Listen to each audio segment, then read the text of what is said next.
Competitive play involves having multiple robot programmer teams. So you've got to have a robot and a programmer and a robot and a programmer, and that's all a single deck will support is 2 teams. But if you wanted to have multiple more robot and programmer teams, you just need more decks to do it. Those 2 teams will work off the same deck. They'll create single 2-hand cards out of a 4-hand beginning, just like they would in standard single robot play. And the goal is, again, to reach a single part of the room. If one's starting over here, another one's starting over here, we're all trying to get over here. Maybe there's some obstacles in the way. The major difference is that these robots now have the ability to kind of interact with each other in unique ways. We could pilot them into each other. I could say that I want to start off with a walk. We'll say that this is my robot over here, my opponent's robot's over here.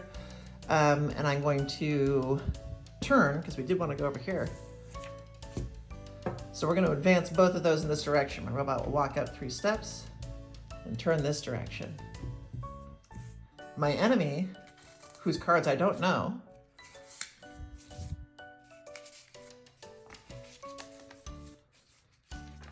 we'll toss them over there. I'm not supposed to be able to see these. The other programmer sees them. Is probably going to assume, based on what they have a blast, an arm, a 4, which just says do the thing you just did again, and a fetch, which is useful, but not right now because we don't have anything to discard yet, is probably going to use an offensive attack, like this blast, to attack me since we started more or less adjacent to each other on the board. So they're going to say blast, and they'll use the 4 to blast again. Blasting is a specific function to competitive play in this game where the robots are given little blast objects, foam pieces. They could be a dart, they could be like a little rolled up ball of tinfoil, something fun for kids to hold on to that isn't heavy, that isn't dangerous, that they can toss at each other from across the space. Throw a blast object at a robot you can see without changing positions. This specific one is useful because if you do a blast too many times, you will actually error, but this one does not actually cause that to happen. So they were pretty fortuitous in this poll. As my character, my robot, advances forward, theirs is going to stay here because they don't have any motion and throw not just 1, but 2 blast objects because of this leap over here. Repeat the other command in this set 1 time. If they hit me, or they hit my robot rather, my robot errors, right? Could happen even twice in this case, which would be a little rough because we just started the game off, but that counts on 1, a child being able to toss a ball about 10 feet accurately.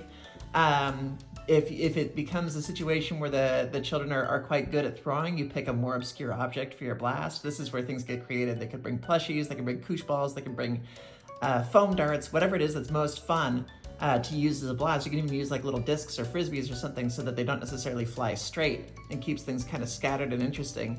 The human elements of this game are what make it entertaining. So pick blast objects that are fun to use.